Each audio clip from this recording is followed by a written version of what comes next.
Gak ada pengalaman, lulusan SMK swasta, tapi bisa gabung di PT Astra Daihatsu Motor. Kok bisa?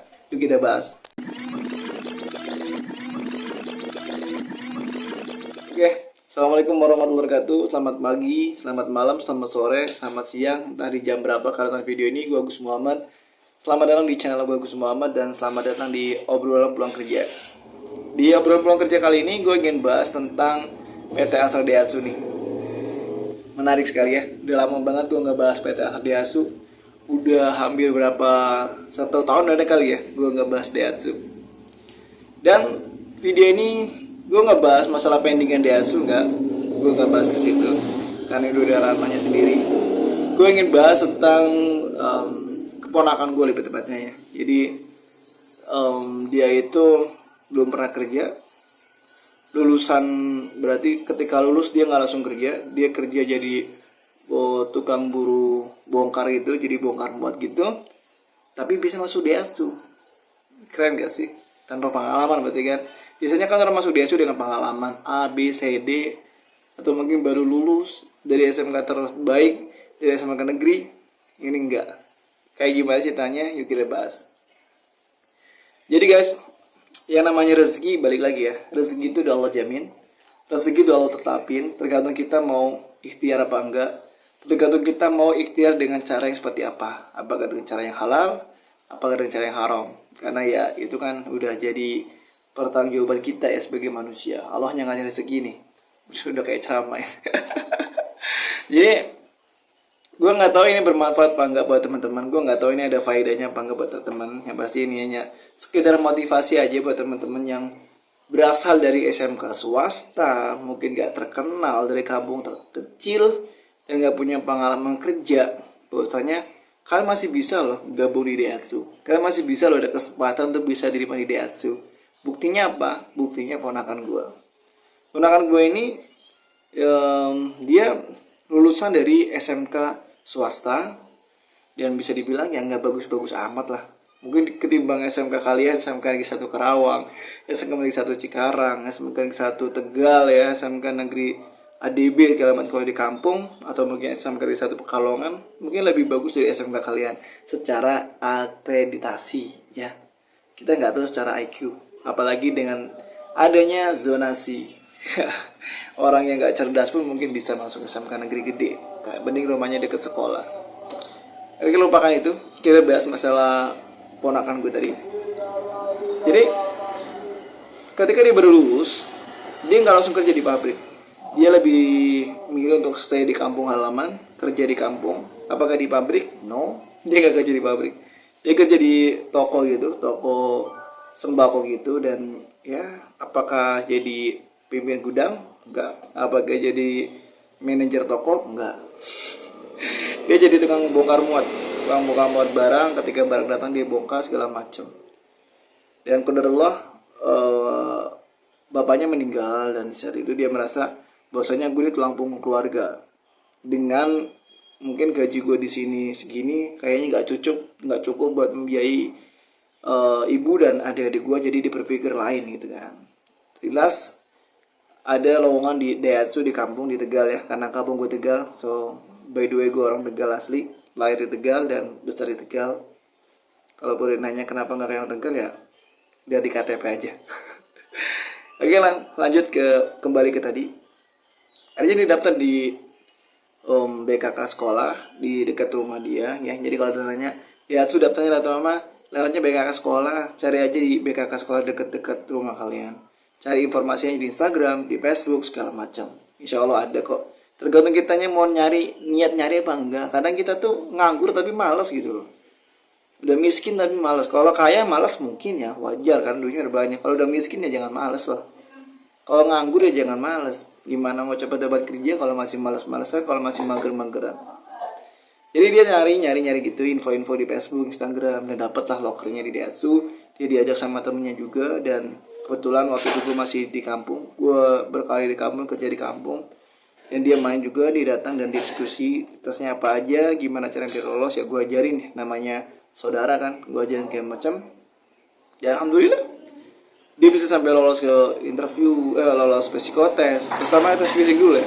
Dia bisa lolos tes fisik, dia bisa lolos interview, and then lolos medical check up sampai dengan kerja di Daihatsu. Sampai sekarang mungkin udah setahun lebih ya di Daihatsu. Jadi buat teman-teman yang mungkin kalian berasal dari SMK yang kecil, swasta, nggak punya pengalaman kerja, selagi masih masuk kualifikasi Daihatsu, karena sebatas yang gue tahu kan Daihatsu maksimal 22 tahun ya. Coba aja daftar, gak ada yang salah. Namanya ikhtiar, namanya nyoba. Balik lagi, rezeki udah jamin. Yang penting kita ikhtiar aja. Entah ponakan memang rezeki anak yatim atau gimana ya, karena kan Allah juga maha melihat. Yang pasti ini masih ada kesempatan, ini ada peluang buat teman-teman yang serupa nih, yang serupa dari SMK swasta dan nggak punya pengalaman kerja. Yang penting gimana caranya kalian ngeyakinin si interview itu, karena kan paling susah mungkin di interviewnya ya. Gimana caranya kalian meyakinkan si interviewers bahwasanya kalian layak untuk gabung di Daihatsu walaupun nggak punya pengalaman kerja, walaupun berasal dari SMK. Karena sebatas gue tahu nih ya, asal SMK tuh nggak terlalu dilihat kalau di Daihatsu. Simpelnya tuh, lu mau nggak kerja di Daihatsu, lu mau nggak kerja kerja capek gitu. Karena ya baik lagi, mungkin yang dinilai paling penting ada di poin psikotes. Standarnya mungkin di psikotes awal dan tes fisik. Karena kalau lu udah lolos dari psikotes, insya Allah mungkin peluang untuk masuk ke Daihatsu lebih gede. Gimana caranya biar bisa lolos psikotes? Ya lu belajar di YouTube gua. Banyak banget psikotes pekerja Daihatsu yang udah gue bahas.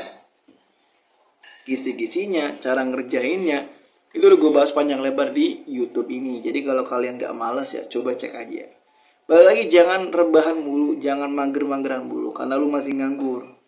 Kalau pengen coba kerja, bangun, duduk, berdiri, jalan. Jangan tiduran mulu, karena gak bakal ada perubahan kalau masih kayak gitu mulu. Jadi kalau pengen lolos Daihatsu bisa cek aja di YouTube channel gue, semuanya udah gue bahas ya. Dari tentang psikotes segala macam sampai dengan induksi, bukan induksi, dari trainingnya juga udah gue bahas. Jadi kalau kalian nyari info-info tentang Daihatsu, semuanya udah gue bahas di YouTube gue. Tinggal lu rajin gak nih, telaten gak nih nyarinya. Telaten bahasa Indonesia kan ya? Iya itulah. Jadi seperti itu kan lebih. Jadi nggak menutup kemungkinan bahwasanya teman-teman dari SMK swasta nggak punya pengalaman nggak bakal bisa kerja di Daihatsu. Enggak, karena sudah ada case-nya. Apakah cuma satu? Enggak. Di tahun dimana gue masuk ke Daihatsu itu ada teman gue lupa namanya, tapi dia orang Pekalongan. Dia orang Pekalongan, Kedung Kuning kalau salah ya. Dan waktu itu Daihatsu itu maksimal umurnya masih 25 tahun. 25 tahun masih bisa masuk Daihatsu, tapi gue masuk di Daihatsu di umur muda, baru lulus masuk Daihatsu. Dan ketika gue di sana gue cerita sharing, namanya orang satu angkatan kan, kita sharing-sharing bahwasanya dia tuh umurnya 23 waktu itu, 23 masuk Daihatsu, dan pengalaman kerjanya tuh bukan di pabrik, pengalaman kerjanya tuh dia ngejahit, ngobres kalau bahasa kita. Karena kan Pekalongan banyak kan teman-teman konveksi ya, pengusaha-pengusaha konveksi, dan dia kerja ngejahit gitu, ngejahit pakaian gitu, dan diterima di Daihatsu. Mungkin saya yang butuhnya banget nih. Ya baik lagi, yang penting lu lolos dulu di psikotes. Insya Allah kayaknya untuk interview medical check up itu bisa lah dilewatin kalau udah lolos psikotes. Ya walaupun gue pernah gagal medical check up di Daihatsu ya.